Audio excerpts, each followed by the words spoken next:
Hey, what's up, Adventure Family? We're gonna take it down a notch. We're gonna be hanging out on the ground today. We're gonna be focusing on your core, straight up, your core. So here's what we got for you. We're gonna go 30 seconds of work, 5-second transition. That's essentially an immediate transition.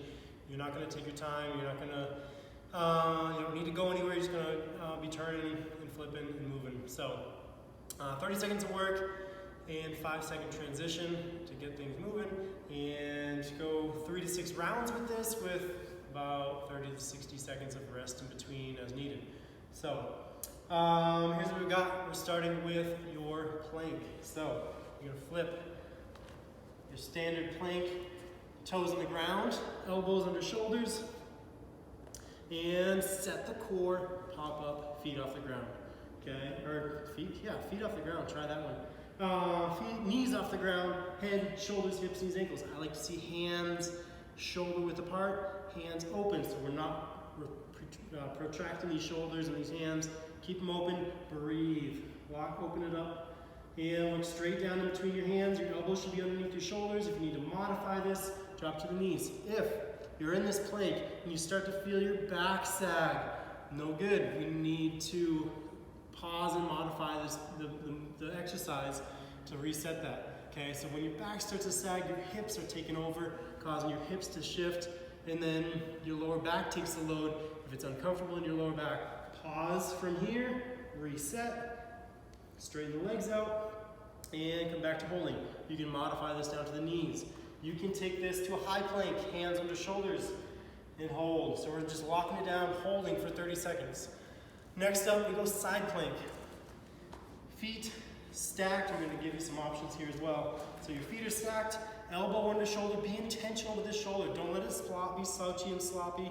Okay, be intentional. Pack that shoulder in. Kind of push yourself away from your arm, and then we're popping up. So feet are stacked, elbows under your shoulder, head, shoulder, hips, knees, ankles, straight in a line. Okay, throw this hand on your hips. Once you've got this down and dialed in, and I'll show you one more thing I like to look at when I watch people do this, is you should be straight in a line. Commonly, shoulder falls forward, hips drop back, but I want everything straight in a line. So once you've got that dialed in, then we can start playing with it. If you don't have that dialed in, just bend your bottom knee, pop it up, okay? Head, shoulders, hips, knee on that bottom is on the ground, your foot is out, your leg is out straight on the top, okay? If you want to start playing with this because your side plank's rocking and rolling, pop it up. Okay, we can do a couple things. We can keep them stacked. We can dip the hips, drive the hips. Okay, we can stagger the feet and go into some rotation, rotating down, coming back up. We can pick up the bottom leg, challenging this inner thigh, and kick in, kick out. Okay, a few things there to challenge your side plank with. Make sure you get both sides. Next up, we're gonna go clamshell. Okay, flipping over, elbow back under your shoulders still.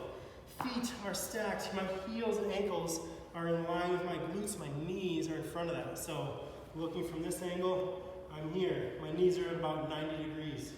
Okay.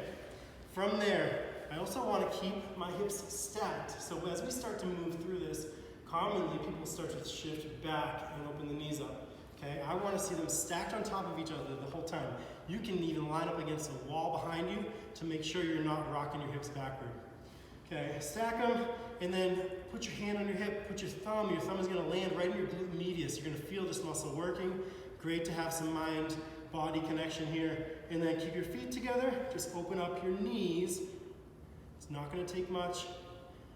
And drop them back down. If you have a little mini band, you can throw that mini band around your knees for a little more challenge.